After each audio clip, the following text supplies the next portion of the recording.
Hello, everyone, and welcome back to another episode of the Cup Duet Reviews. My name is Jillian Robinson. I am the associate producer here at Cup of Hemlock Theatre. Today, I'm joined by the incredible co-artistic producer, Ryan Borochovitz. How you doing today, Ryan? I'm doing good, Jill. How are you? I'm doing well, thank you.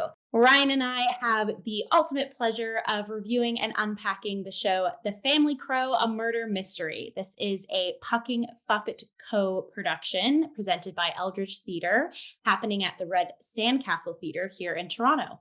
And it has its run from October 11 to October 23. And it stars the incredible puppeteer himself, Adam Francis Proulx. So, Ryan, let's dive in. Let's nosedive into introductions and what is in your cup and all those things. So, Ryan, what is your ensemble and what are you sipping on today? Okay, well, my ensemble, I am wearing all black. Fitting. To look like a crow. As you pointed out to me when we were riding the streetcar home, I look a bit like a crow. I have dark hair and features and a bit of a beak-like nose. And so, yeah, I'm dressing the part to be in the spirit of the show. I'm also wearing this button that they had at the show, which has our lovely crow puppet on it. Oh, I see you're wearing yours as well. So that is the ensemble, very crow-like. I'm excited to hear about yours in a second. I'm just drinking coffee in my cup of hemlock, the cup right here. And there was even a pun in this show about Socrates, and hey, Socrates drank the hemlock, so I feel like this is both on brand for us and on theme for the show. Amazing. We love it. Covering all the bases. Yes. So I also am sporting the pin as Ryan modeled just a second ago. It has our protagonist, our crotagonist. Hey. With a little exactly. Oh yeah. Y'all have heard me make tons of puns on reviews and shows that aren't punny. Well, this show was very punny, so apologies in advance if you're cringing throughout this whole but if you don't like puns, review. Then this is not the show for you, because yes. We're already getting too deep into the review. Finish your own right. Okay. So that is the pin. My dress. This was kind of like not on purpose. I just got this dress as a hand-me-down for my sister, and it has little birds flying like up on the top and up at the bottom, like flying up from the bottom, and then there's like a navy blue patch in the center. I feel like I could unpack the whole dress of like, why isn't there birds everywhere? What does it mean? Anyways, tangent. So I figured, I was like, oh, well, this is perfect. I'm going to wear my bird dress to see a bird show. And there was actually an audience member there that was like, oh my goodness, I love your dress. Did you wear that for the show? I like unpacked the long story that I just unpacked for you all. Like, oh, it's a hand-me-down, et cetera, et cetera. Anyways, I have my little, every time we hear it.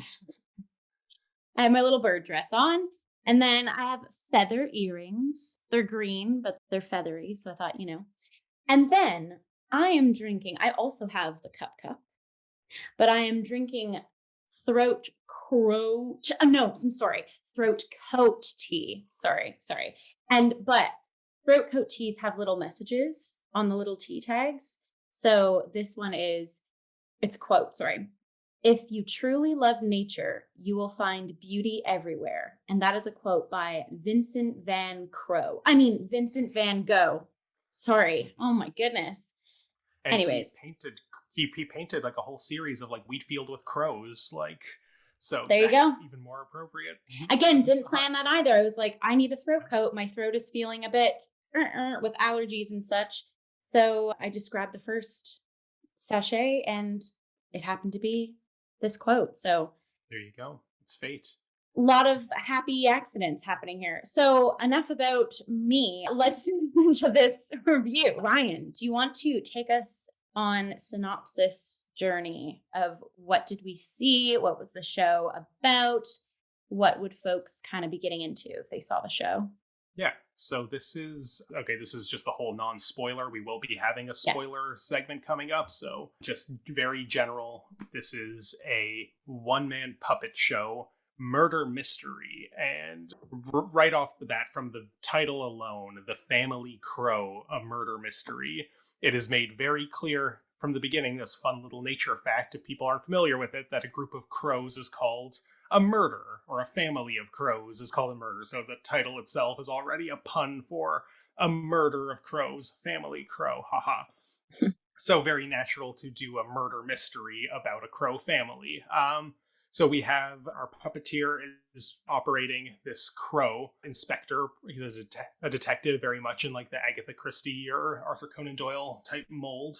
His name is Horatio P. Corvus. Again, another crow pun. So many puns in this piece. And yeah, so he's just this like funny monocled crow who sits atop the puppeteer's hat, and he tells the story of this murder mystery where one member of this crow family has died and been murdered, of course, and his name is Russell Crowe. And I won't get into all of the puns, but all of the members of his crow murder or family have punny crow names and funny personalities, and one of them is suspected to be the killer. And Horatio P. Corvus is on the case to try to figure out which of them could have done it. And in classic murder mystery format, there are more bodies dropped along the way. I won't specify whose, but, you know, if you're familiar with the genre, that should come as no surprise. Mm-hmm. And yeah, a really neat twist that I'm not getting into the surprise ending yet, but a fun subversion of the puppet formula that we often see is, instead of it being one puppeteer with a bunch of different puppets playing the multiple characters, or even one puppet playing multiple characters, the puppet was our narrator detective, and the actual puppeteer himself in his human body played the rest of the characters and did very good like scene work, character work, where he, you know, really embodied each of them, had very specific placements on the stage to do all of these roles. It was very well done. And yeah, like they mentioned this in their program note, that this is like a deliberate subversion of typical puppet show format, but I thought it was clever, very well done. Agreed. So yeah, standard murder mystery, fun puppet crow protagonist, puns galore. It's a very good time. I will kind of end our plot synopsis there before I get too much into the feathers of it all. Oh, there it is. Don't reward that. That wasn't a great pun. No, you're doing so well. Yeah, I think before we get into spoiler zone, I will piggyback off of what you said too. I had such an awesome time at this show. I was smiling behind my mask. Like, my cheeks are still sore. Ryan and I are recording this immediately after the show too. So we're coming off of the crow vibes right away. We're coming off of our perches. Anyways, yes, it being in the Red Sandcastle Theatre, again, I was a novice to that space ever since recently when we saw The Merchant of Venice and reviewed that a while back on the Cup. And for those folks who aren't familiar with Red Sandcastle Theatre, it is a quite tight, intimate space, black box type theater that's usually set up proscenium, Ryan, correct? But I thought this show too, without giving too many spoilers away, the environment that they created with the minimal set and lighting was really magical and kind of added to that campfire-y murder mystery vibe. So we can get more into that when we get past spoiler zone. But I'll even say, to like comment on that, I don't consider this really a spoiler, but one of the previous shows that we've reviewed from this space, Red Sandcastle, was also by Eldritch Theatre, which is resident company of the space, Two Weird Tales, which also was a puppet piece. And I feel that I said this then on that review, and I think I maybe even reiterated some of those points for Merchant of Venice fairly recently, but this space is very conducive to puppet shows because the sightlines aren't always the best. There's not a very like high elevation in the raked auditorium. So having, you know, the audience's eye line focus on something that, you know, isn't like a standard scenic layout of like multiple human bodies and characters really kind of helps to have like, here's the puppet, he's on top of my head, and just look at him and you'll understand the show. Like, it really lends itself, this space, to creative ways of directing the audience's eye line, which I think Eldritch Theatre Company, even though they are only co-producing this show that has toured all over various places, they, I think, are very acutely aware of the fact that puppets do well in this space. Yeah, and just to add to that too, like Ryan and I sat in the front row, but as we've talked about on the show before, Red Sandcastle, usually if it is in this standard proscenium style, only really has 3 rows. So like you're quite up close and personal, regardless of where you're sitting. And this was really fascinating for this particular piece because you were able to see inside the crow's mouth, basically. So you saw every micro movement that the beak was doing, as well as the intricate work that Adam has to do as the actor and as the crow and as all the crow's family members. Like, it was really lovely to see his facial gestures again, like every single moment, because you're so close, right? To see what the actor is doing to enhance vocally or characteristically, right? And because his body was playing the other crows, that was really neat too. It's like you kind of got to see him. How do you maneuver the puppet? Where's your attention going with the puppet? And then how do you maneuver the characters, right? And that sort of hybrid work up close and personal. And it was, yeah, I was like hypnotized by what was going on. Cool. Should we enter the spoiler zone? Do you think we're ready to go into the nest, the spoiler nest?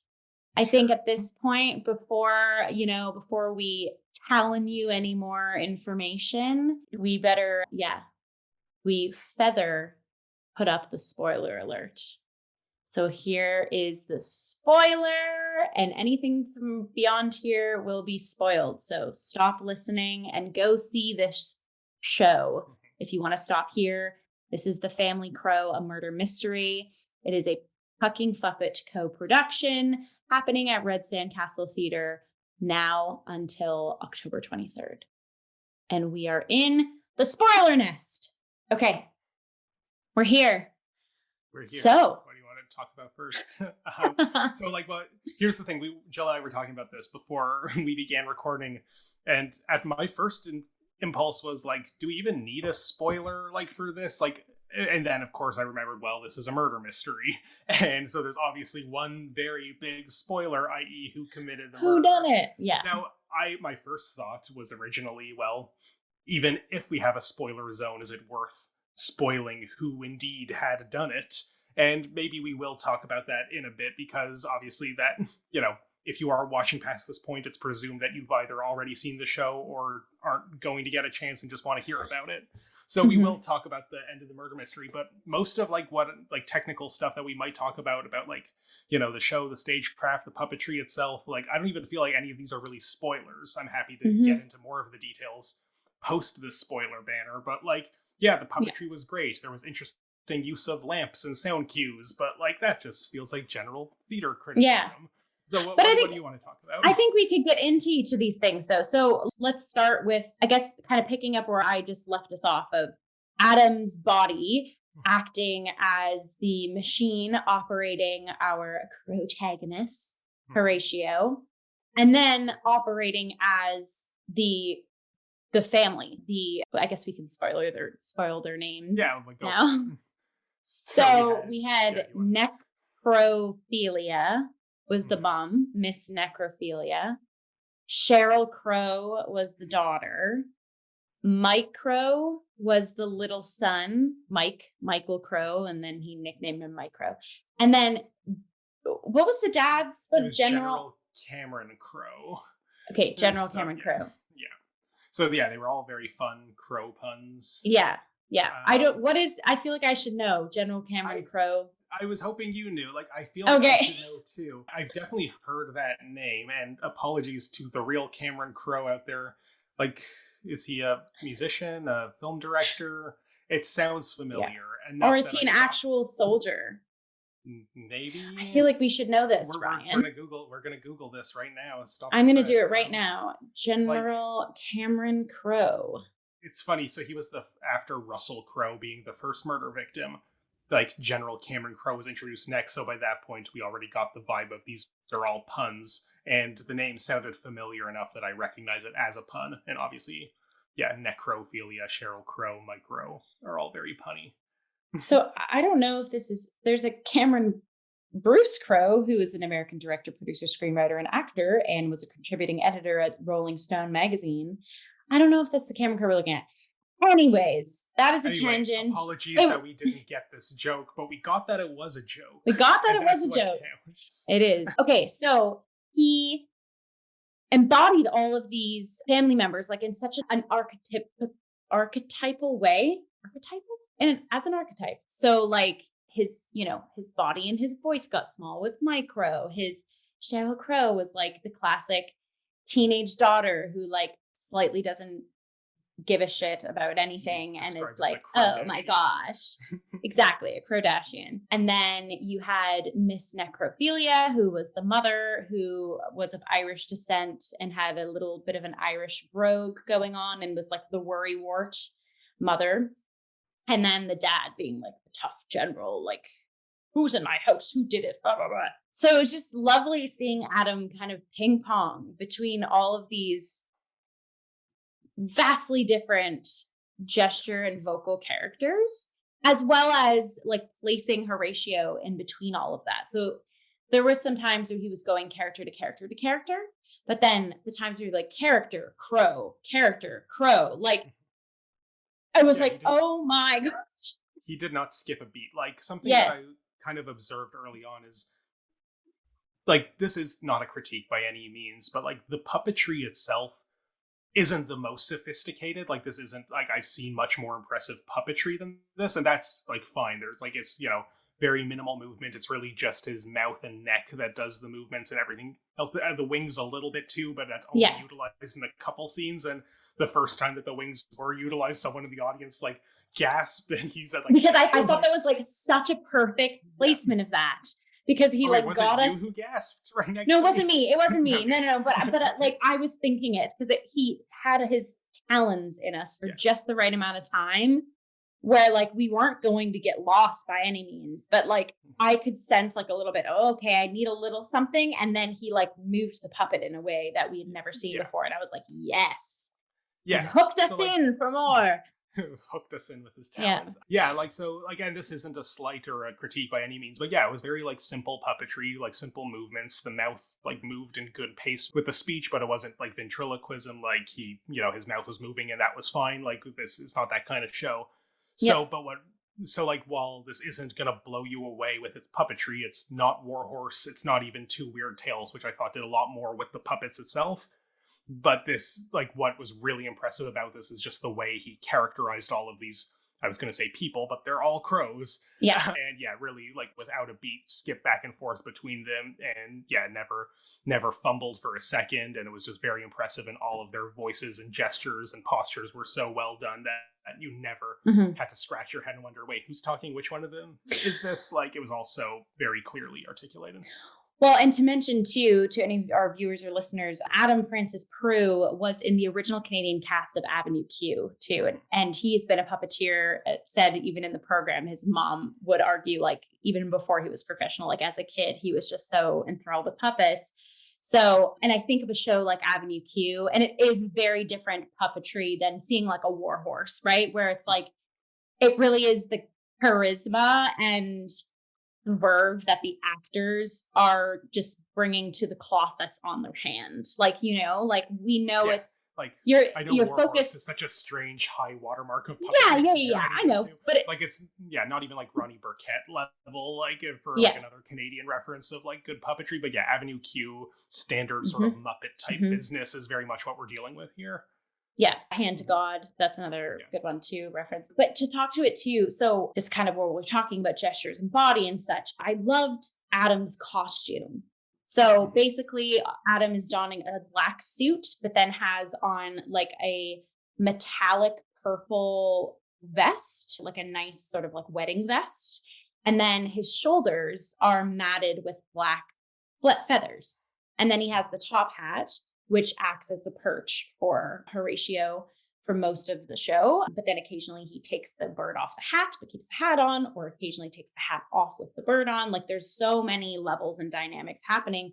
But his base costume was so lovely too, because the actual crow puppet was black base crow, but like with the sort of turquoise and purple sort of like ominous scaly. Yes, Ryan is showing a little picture there with his monocle. So it was just like a lovely compliment and beautiful thing of like actor standing in as the puppet, sort of endowing what, like, so that there's not too much focus on the actual actor body, right? It's like he's blending in enough so that we are focused on the puppet But then also when he became the other characters, I was like, oh, and you're dressed like a crow. So this just makes sense. Like this, I'm in it. This is a side tangent too, but shout out to TYT Theater just did Don't Let the Pigeon Drive the Bus. A good friend of mine, Ona Hillis, she played the pigeon. And again, she was like wearing teal bodysuit and like gold leggings to look like a pigeon operated the pigeon. I just love that. I love when like the actor operator looks exactly like the puppet. It just is like an extension. It's an extra extension that like doesn't have to be there necessarily, but it really does extend the imagination even more so. And then especially pivoting back to this show is when Adam does play all the family members. He doesn't have to put on something else, right? Or like micro, like they don't have a punny hat or something. It's just them, like it's him. Yeah, and that's definitely what allows him to switch so seamlessly between the characters. If he was constantly changing a costume piece, throwing on a scarf for one of them, putting on a hat for another, it would still probably be very impressive and good and just show like his stamina and focus of able to switch back and forth. But it wasn't necessary, and we did not we didn't need that to understand who was who, and the pace didn't suffer for the extra beat that is required to change to each one. Exactly. Speaking of changing, I'm kind of driving the bus here. Don't look picture of that. That's funny. Another bird pun, Ryan. But the lighting I thought was super cool and innovative. Do you want to unpack that? Yeah. So it's funny. He hung a lampshade on the lighting very early on in the show, where he talked about how, because this was in character, of course, as Horatio P. Corvus, but he talked about how because this is a show that has toured at various festivals and venues, it has to be a very kind of minimal setup. It can't have a lot of fancy tech, so they made do with what they had. So he had these 5 desk lamps that he says were purchased from, he said Amazon, right? I didn't make that up in my head. Yeah. And that he plans on returning them, which, Adam, if you're watching this, don't return them, because then they just end up in a landfill. That's just bad Amazon facts. Terrible company. Okay, anyway, like they will not go back to the manufacturer or even to like a warehouse or get resold. Amazon's bad. Anyway, I hope you keep the lamps. Keep touring this show. It's great. So that was my little, tangent there. But yeah, he had these 5 desk lamps at the base of the stage. Each one had like a slightly different colored light bulb. And at various points in the show, he had like the step pedal in front of him where he would kind of cue each one up, and it would sort of shine at a certain part of the stage. And the 5 lamps corresponded to what I'm thinking is 4 main family members, but maybe the lamp in the middle didn't have one. That was kind of more Horatio's lamp, even though he sort of... and I don't think all of them had like a particular agency, because some of them were used to like the fridge opening was like one. The going down you see a light at the end of a hallway was kind of one. But you're right in saying that definitely, like when we were still getting a lot of exposition of like what family member is what, where are we, he would take the family member back to like the same light. But then once we were in on it, I was like, oh, the lights are just there to kind of guide our agency. But it was interesting because at some point, because each family member had like a specific part of the stage that kind of lined up with one of the lamps, I think there were specific elements where like the lamps were integrated towards like signaling a certain character. Kind of like what we just said with the costumes. It's not like he's like, the general's talking, therefore I hit this lamp. Like it wasn't like that, but I feel like there was some sort of interplay between the characters and the lamps. But you're right. And then like the fridge was this perfect example of like he turned on this one kind of more white light to signify the opening of a fridge when he found a clue in the fridge. And so there was a lot of like fun use of that. Now I will say that this is a bit of a red herring, I guess, like the kind of the lampshade that he hung on the sort of cheap production value of this, because there were also lights hanging from the top that were integrated into very specific cues, usually with like gusts of mysterious wind or lightning. And quite a few times when Horatio would say his name and introduce himself, there was this fun sound cue that corresponded, and if I'm remembering correctly, some of the lights corresponded with that too. So like there was a lot more going on technically. Absolutely. Than the show liked to let on, but it was fun that it had this kind of Brechtian irony about low budget, or I guess more Grotowski and like literal poor theater here. We can't afford a better lighting setup, even though obviously we can, because look at the better lighting setup we have. And literally, like Horatio is the one telling the audience all of these facts. context too. It's not just Adam like as a pre-show. It's like, just so you know, no, it's the crow doing it. Like it's part of the game. Of yeah, the show. it's part of the, yeah. I think also to talk to, so you mentioned about the lights hanging to the little sort of bulb lights that had a very pathetic fallacy response, I guess. They were also weaved within, like, I just found like the set. So I've said this before too. I love minimal sets because when the story and the acting is stellar, I love me a minimal. And the story and the acting was stellar with this piece. So that's why I'm like, yes, because this set, like Ryan was saying too, of Adam touring this everywhere, it had to be scaled down, it had to be minimalist. And a place like Red Sandcastle Theatre, obviously you're kind of presented with that anyways.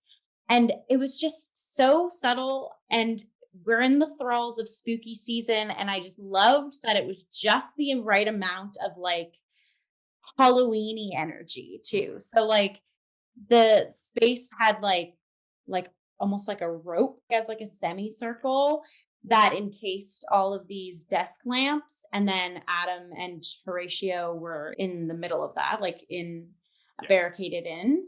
And then where these little bulbs were hanging, there was like twine, sort of almost looking like tree stumps that kind of sprawled from stage right to stage left and went across. And within them were kind of like purples and like looked kind of foliagey, and it just was lovely. Like it took me right into like a foresty October night, you know? And so not only was it setting the stage for this mansion that this murder mystery was kind of unfurling in, but also reminiscent of what's outside our window right now in autumn in Toronto, you know, like it was really cool. It was like subtle immersive vibes. That's me geeking out about the set. Do you have anything to say? Yeah, like so something I'll add, just like practically, like obviously I think at the moment, you know, Red Sandcastle isn't a space that can really accommodate more than one show at once. That's why the runs tend to be fairly short, and then another one comes in soon after. But something I noticed is a lot of these like twines and ropes that you commented on, they looked like they were just like a sporadic mess, but I'm pretty sure most, if not all of them, were hanging on like chicken wire, again, more bird stuff. But I imagine those are things that could just be easily removed and taken out. So if you're doing this at a fringe festival where there's another show starting in a half an hour, you don't have to like, mess up the whole twine setup that we have here. You could really just remove the chicken wire. Remove and so go. It really kind of, yeah. It looks perfectly like messy and has like these kind of organic, natural, Halloween-y or nature-inspired shapes, but is very much controlled. And like, I think that, you know, it's the perfect way of hat tipping towards this idea of, this is the kind of show that tours and, you know, we have to make do with what it is while still making a lot out of that making do. Absolutely. Yeah. And even too, with like the black background sort of acting as a black cyclorama for us, it really allowed when the tension was ratcheting up and we were getting at a climax of like, oh my gosh, that person's down, who did it, whatever. Or when he's kind of stooping down the hallways, and there was really good shadow puppetry happening in some moments too. Like it wasn't intentional. It wasn't like Adam's like, and now we'll be doing some shadow puppets. It was just the way that the light was hitting Horatio made him kind of big and grotesque along the backdrop. And I think this is a great segue to the real big spoiler. So if you didn't believe us before about the spoiler, we're really big spoiler zone. If you haven't seen the show, we are cracking the egg open right now. Who's the murderer, Jill? The murderer is Horatio P. Chris. And what does the P stand for? Philia. Because I'm going to spill the tea. Yeah, do the whole thing. So Miss Necrophilia, the mother of this family of crows, she ends up confessing, or not confessing, but just sharing a story with Horatio. So basically, I guess I'll go back. So basically, Russell Crowe is down at the top of the show, the son, the oldest son. Then the father, the mother, the teenage daughter, and the little boy are with Horatio and they're like, we got to figure out who did it. The next one to go is the dad, General Cameron Crowe. Then the next one to go is Sheryl Crow, the daughter. So then we're left with the son, Mike Crow, and the mother, Miss Necrophilia. And at this point, Horatio is like, we as the audience, it seems like he's like grabbing the reins and he's like, I got to figure this out. So he sends Mike Crow out of the room and says, wait by the door while I talk to your mother. And in this conversation, she discloses to him that she had a bird baby before this family. And the baby was taken from her, right? Yeah, so she had this baby out of wedlock, and it was a big scandal because she comes from a very wealthy family back in Dublin. And so the baby was put up for adoption, and she never found out what became of it, as she knew it was a boy, but refers to it as an it. And yes. Well, Horatio says, it. Did you know the gender, or did you know what you had? And she was like, oh, yes, it was a boy. And she doesn't like thinking about it, so she like depersonalizes it, makes it an it. He could be in Croatia or Copenhagen or what was the third one? Costa Rica. Costa Rica, yeah. So then you're hearing the story, and I feel like at this moment some people would be like, yes, but I wasn't there yet, because then at the end, this is when like stuff started to be like, whoa, because that conversation is done and he goes outside and kind of like not outside, but goes outside of the room and goes back down the hall to kind of like take everything in. And then we find out that it's through him like breaking everything down and piecing together that I literally leaned over to Ryan and I was like, oh my gosh, it's him. It's him. He's the son. So like my brain did the thing of like, he's the son. And then I was like, oh my God, and he's doing all this. But my brain didn't like fully do that until he was like chasing the little boy away. Because Miss Necrophilia dies as well. So sorry. I kind of went all over the map there. It's okay. Spoiler zone. Go over the map. Yeah. Anyone watching this has either seen it or she dies. Anyway. And then he like goes on a flying chase with Micro, and then he comes back to the space and he's like kind of has this maniacal energy now, and he's like, it was always my plan to let the little boy go away, like Micro escape, and he basically like unfurls that it's him, like he is the murderer. The murder of crows.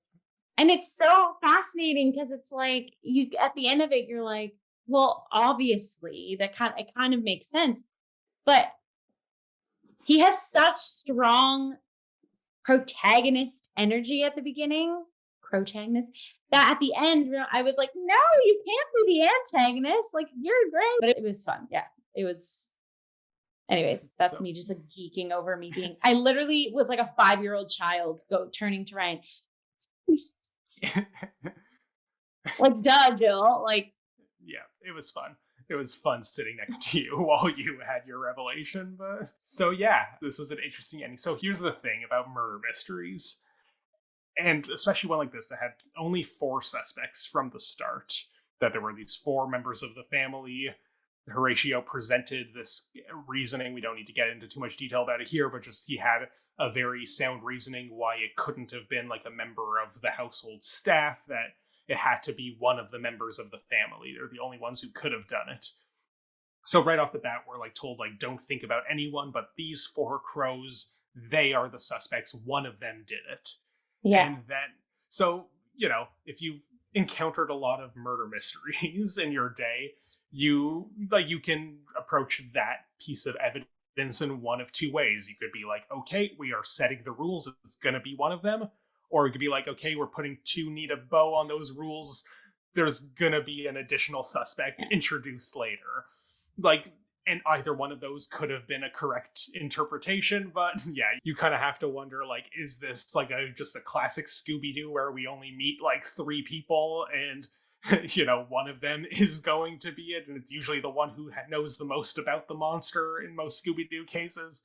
Right. because they're usually trying to create some sort of like local folklore that scares people away from the pumpkin contest or whatever bullshit Scooby-Doo has going on this whatever. So okay, so me watching it, you know, I had the thought initially of like, okay, it might not be one of these four, but I kind of wanted to at least sort of play by its rules at the beginning. Like, if it is these four, you know, you start thinking about, you know, who do we think it is? It's not usually the most obvious person because that's too obvious. Mm-hmm. And it's not usually the least obvious person because that's exactly what you'd think if you play by the rules that it's not the most obvious. So to quote Dwight Schrute in the murder mystery episode of The Office, I choose Phyllis's character, Beatrix Beauregard, because she's the one I most medium suspect. So, yeah. So I started thinking about who's the one I most medium suspect, because the most obvious one was either Cameron Crowe or Sheryl Crow. They both seemed kind of suspicious. Didn't have the best relationship with Russell Crowe, didn't have the best relationships with the family. It seems like, okay, they both seem to have, you know, the personality for it and the motive, maybe. The one who seemed the least obvious was little Mike Crowe. Now, in part because he's just like so innocent, and Horatio takes a liking to him right at the beginning. He like takes him under his wing. And the puns are coming out. And yeah, he sees like a younger version of himself in there, this inquisitive boy who plays the cello. That was a funny gag in there. And yeah, you know, might grow up to be a detective just like him. So, you know, part of me is thinking like, well, the least obvious person would be Mike Crowe. And that's why I feel like it might be a cheat to make it him, because it's assuming that the audience would be blindsided by the revelation that, what? The boy child? But he's so small. So, like, I'm thinking it might be, because at this point, as we're kind of playing it, like, I don't know how sophisticated this murder mystery might be. It could be a very simple, like, ooh, you didn't think it was the kid? Well, it was the kid.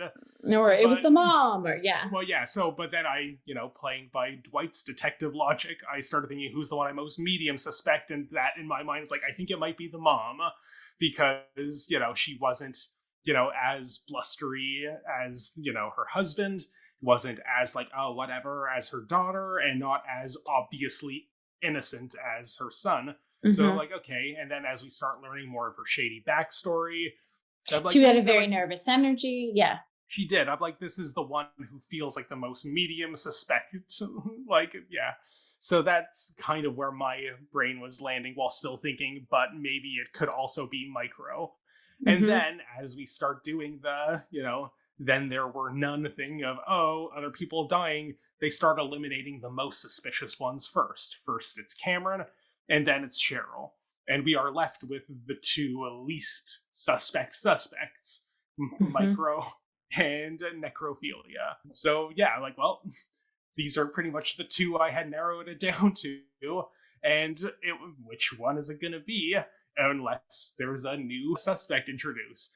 And then we get the story about the illegitimate child who we know nothing about. And even, see, I think I had a reverse order of the revelation as you, but like even before I realized, aha, that's Horatio, although I did clue into that before the reveal at the end, I still kind of thought like, okay, the family of Crows just got a little bigger.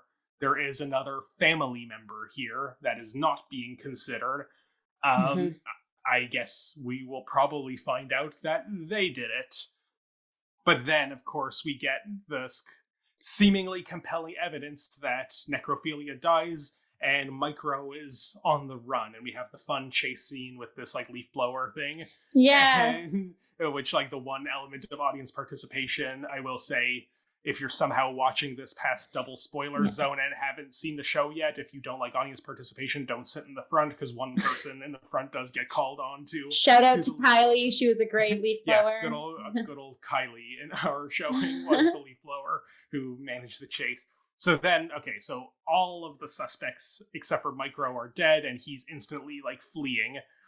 Fly, young flea. Beth, we did that last week. So yeah, so the young one is fleeing the scene. We have a big chase of like, oh, okay, maybe he did it. That would be the one you least suspect. And he gets away due to that same reasoning with the Micro chip that all of the Crows have, is the same reasoning why it had to be someone from the family.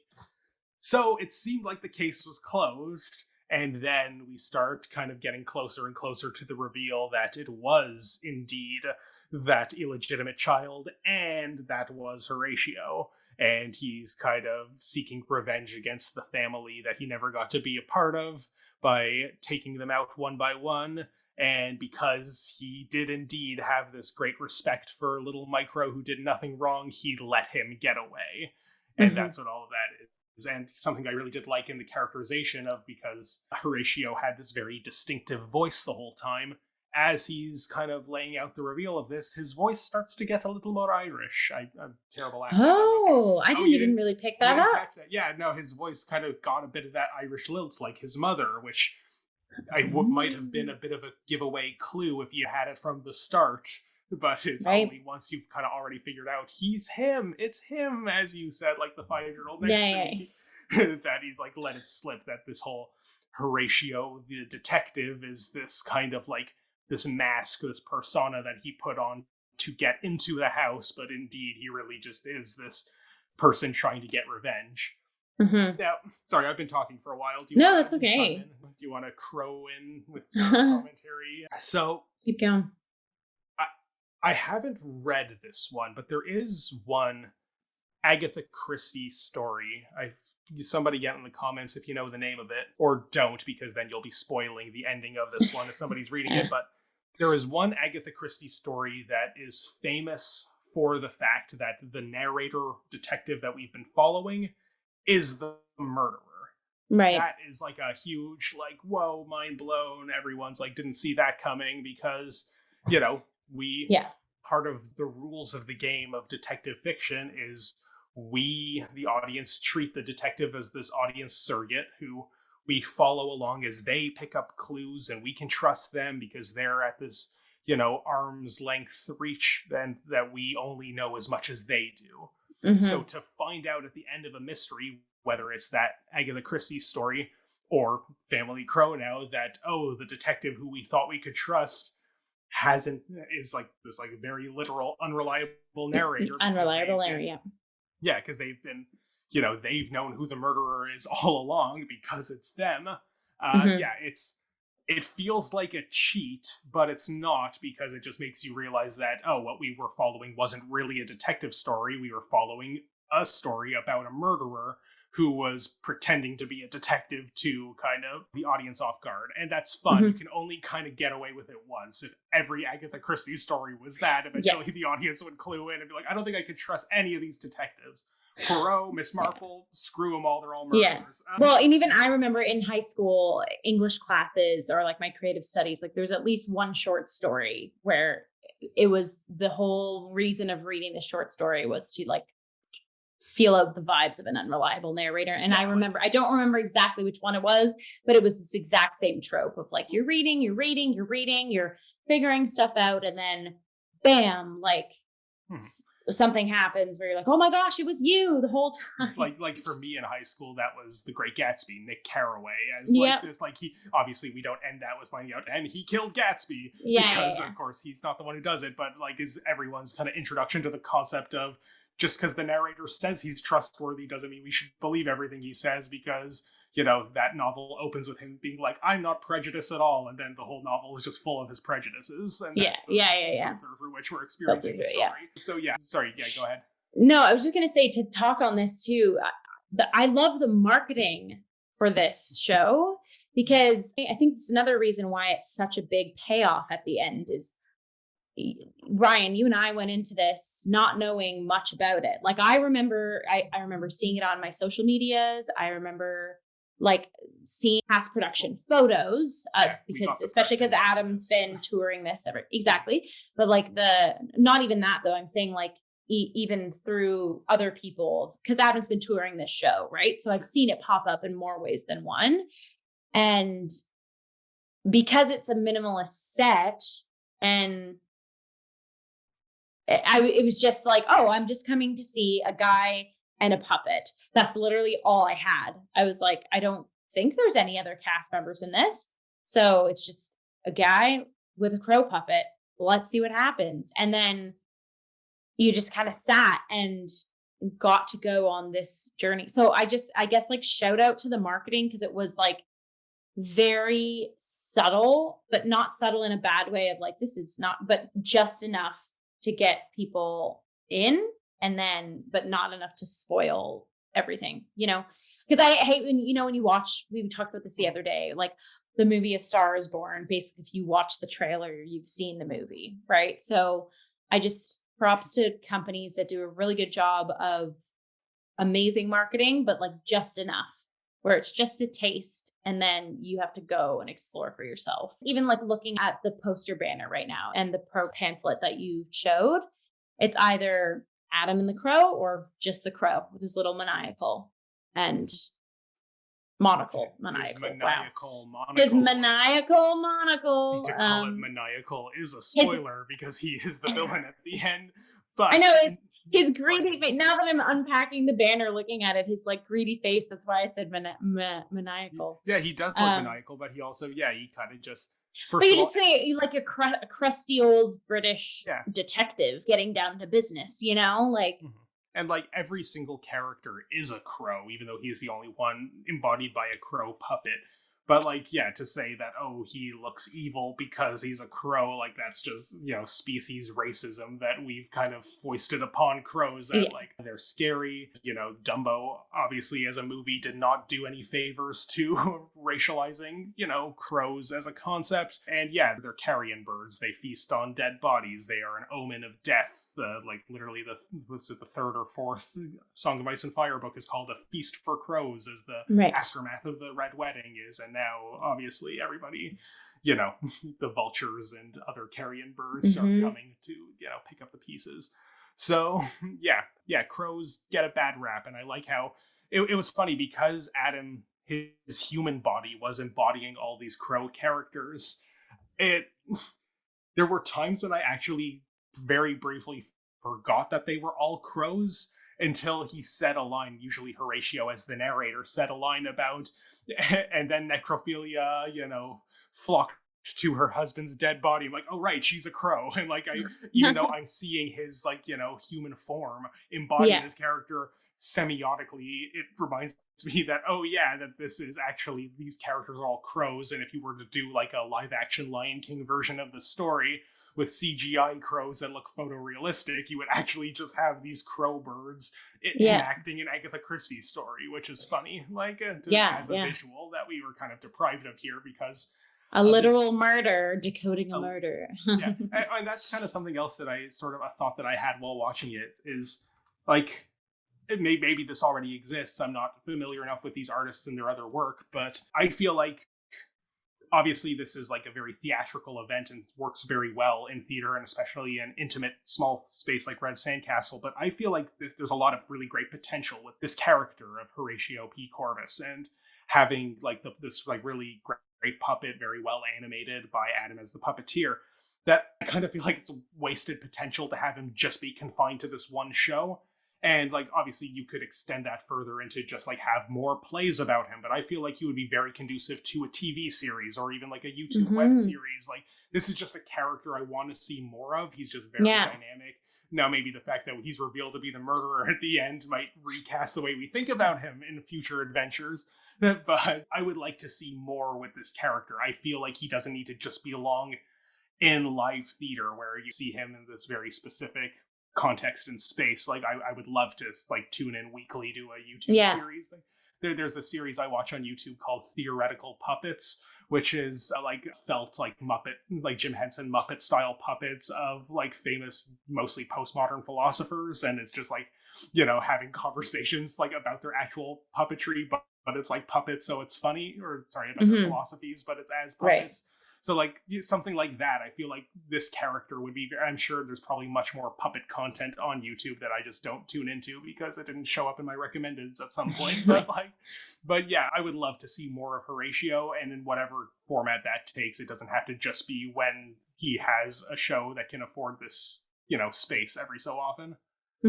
I agree. I totally agree. It's like, because Murdoch Mysteries, Murder, She Wrote, like it would fit right into like almost like a farcical. And I think you could get away with, so this show, The Family Crow, is projected for audiences 12 plus, but I think you could get away with almost like Pixarizing the show, right? Where it's like it's for any age group and like, but like the parents are going to be like, oh, I'm watching a kid's show, but the kids aren't going to get the parent jokes or like, I think you can like, again, talk about that medium suspect, like you can medium your demographic of who could have a lot of fun with a show like that. And like, I think if like there is like an afterlife for this character in whatever form that takes, I think you could kind of like age down a lot of the jokes. Obviously they're very puns, like the puns kind of just work in a way that is like appropriate for anyone, but maybe some of the content of this show, and it's very like specifically murderous themes and like illegitimate children, a lot of that might not be very appropriate for all ages.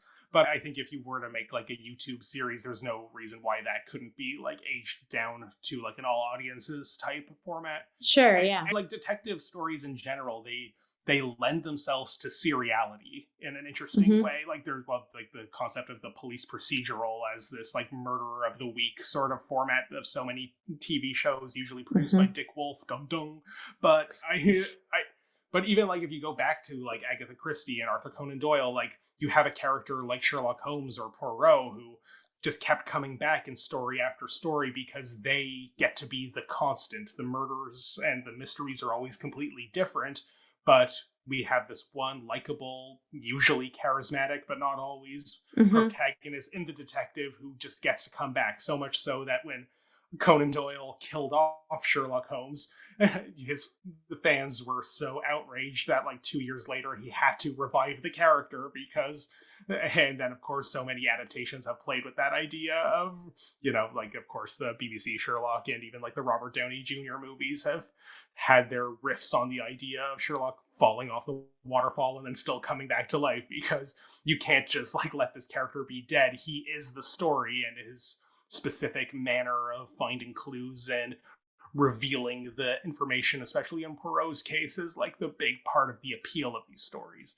So I want to see more Horatio. Adam, if you're watching this, start a YouTube channel, get on TV, like give us Well, and he's done that over the pandemic. I remember doing some Singular Sensation online shows. That's for anyone listening or watching this. Singular Sensation is like a musical theater sort of, well, it started out as an in-person musical theater open mic night put on by the stunning, amazing Jenny Walls, hosted by her. And then over the pandemic, it went online and it was sprinkled with musical performances and also interviewing artists and asking about, what their work, how their work has transformed or evolved over the pandemic. And I remember being in the same virtual space as Adam when Jenny had interviewed him, and he did some puppetry online, like a show online for kids. And it gained a lot of traction, especially in the lockdown days. So I was fascinated by him then too. And having the privilege of seeing him in person today too. And he actually mentioned at the end of tonight's show that this is the first time he's done a show. He's traveled and performed all over the country and the world. He mentioned subtly Australia, gosh knows where else. But this is the first time he was able to do one kind of at home in Toronto. So that was really lovely too, to be in the presence of him doing what he loves on the soil that he's from. So yeah, keep at it. It's great. Yeah, great. I think that probably caps off this stunning piece.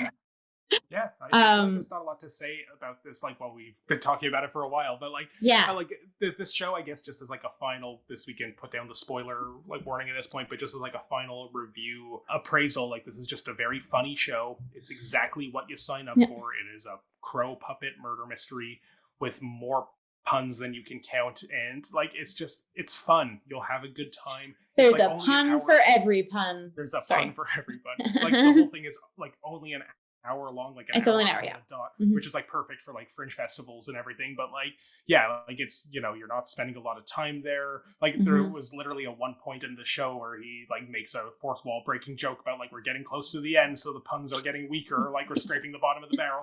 And like I was perked up and like, wait, not that I was like perked down before, but like I was like, oh, really? We're close to the end. Like this has been a breeze. I know. Like it really just like came and went. And like but there's not an ounce of fat on this piece. Like it's really just efficient at telling its story. It's a compelling mystery. Even if you figure out the ending before we get there, it's still fun to see the journey. And all the characters are really well done and compelling.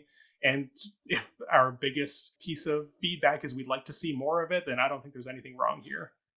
Exactly. Absolutely. I stand by everything you just said. So again, this show is The Family Crow, a murder mystery. It is a Pucking Fuppet Co production presented by Eldritch Theatre, happening at the Red Sandcastle right now until October 23rd. 7 o'clock, the doors open. 7:30 p.m. is showtime.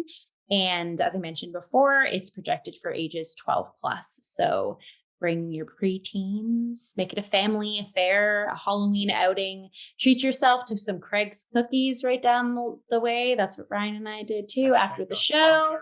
Not sponsored, but we love Craig's cookies and we love live theater. And we love, once again, an amazing opportunity to uplift artists in our community and support and promote live theater happening in our backyards again, folks.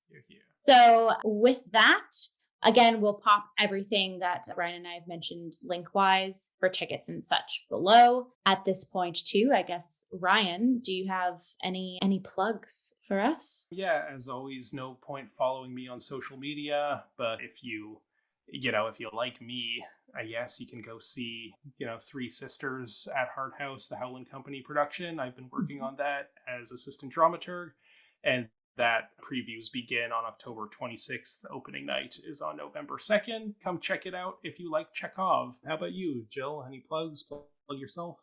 Yeah, folks can follow my artist Instagram account at Jillian.Robinson96. I might be posting a couple musical covers. I know we have a special Halloween episode coming down the line so that people have asked for some musical covers, so keep your eyes peeled for that. And as usual, if you are listening to this on a podcast platform, go ahead and subscribe, give us all those star ratings. If you're listening or watching this on YouTube, subscribe, pop any comments down below. We'd love to hear from you. And follow Cup of Hemlock Theatre on our Twitter, Instagram, and Facebook. Woot woot. Stay safe. Of Halloween. Yes. Clearly, we've been having a very Halloween-y month here on the Cup. Mm-hmm. Last week, we released our first episode of Screened Plays, our new sub-series on film adaptations of stage works, where we did The Tragedy of Macbeth, the 2021 film with Denzel Washington and Frances McDormand. So that's obviously as Halloween-y as Shakespeare tends to get. So good one to release in October. And next week, we do have a very special additional Halloween episode that was already on the docket before we knew we'd be reviewing this, which already is Halloween-y in theme. So yeah, this has been a very October-y October here on the Cup, and we hope you tune in next week for the very fun episode that we've already recorded. So, it's coming out. Indeed. So stay safe in this spooky season. Stay healthy, stay happy, and we will catch you all next time. Cheers, everyone.